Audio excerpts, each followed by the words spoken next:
মিরপুরে ঠিক যেন কমান্ডো ট্রেনিং করছেন মোহাম্মদ সাইফুদ্দিন। বাংলাদেশ ক্রিকেটের সব থেকে বড় সম্পদ যিনি হতে পারতেন, তাকেই কিনা লড়াই করতে হচ্ছে নিজের সাথেই। বছর কয়েক আগেই গণমাধ্যমে এক ইন্টারভিউতে মাশরাফি বিন মুর্তজা সাইফুদ্দিনকে নিয়ে ভবিষ্যৎবাণী করেছিলেন। বলেছিলেন, আগামী 10 থেকে 12 বছরে সাইফুদ্দিনই হবেন বাংলাদেশ দলের সব থেকে বড় সম্পদ। সেই সাইফুদ্দিনই হয়তো আক্ষেপের নামই হতে চলেছেন।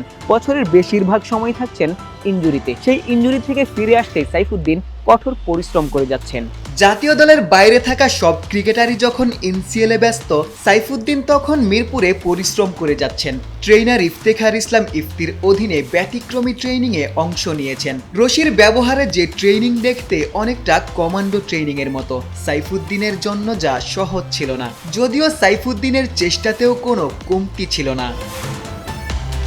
বাংলাদেশে একজন পেস বোলিং অলরাউন্ডারের আক্ষেপ দীর্ঘদিনের। সেই আক্ষেপ মেটাতে পারতেন সাইফুদ্দিনই। কার্যকর বোলিংয়ে কোটার 10 ওভার যেমন করতে পারেন, শেষ দিকে ব্যাট হাতেও দারুণ ভূমিকা রাখতে পারেন, যে কারণে মাশরাফিও সাইফুদ্দিনকে নিয়ে আশাবাদী ছিলেন। বাংলাদেশ ক্রিকেটের সব থেকে বড় সম্পদ যিনি হতে পারতেন, তাকেই হয়তো সব থেকে বড় আক্ষেপের নাম হয়েই থাকতে হচ্ছে। মোহাম্মদ সাইফুদ্দিনকে বছরের বেশিরভাগ সময় মাঠের বাইরেই থাকতে হয়। মোহাম্মদ সাইফুদ্দিন গেল বছর 9 মাস ছিলেন মাঠের বাইরে। এরপর পিঠের অস্ত্রোপচার করিয়েছিলেন। সেখান থেকে বিপিএল দিয়েই দুর্দান্ত একটা কামব্যাক করেছিলেন এবং বিশ্বকাপ স্কোয়াডেও ছিলেন। শেষ মুহূর্তে যদিও মোহাম্মদ সাইফুদ্দিনের নামটা বিশ্বকাপ স্কোয়াড থেকে বাদ পড়ে গেছে। আগামী বিপিএল এর জন্য নতুন দলে নাম লিখিয়েছিলেন এবং সেই দলের হয়ে গ্লোবাল সুপার লিগ খেলতে গিয়েছিলেন ক্যারিবীয় দ্বীপপুঞ্জে এবং সেখানে একটা ম্যাচও খেলেছেন এবং সেই ম্যাচেই তিনি আবারও ইনজুরিতে পড়েছেন।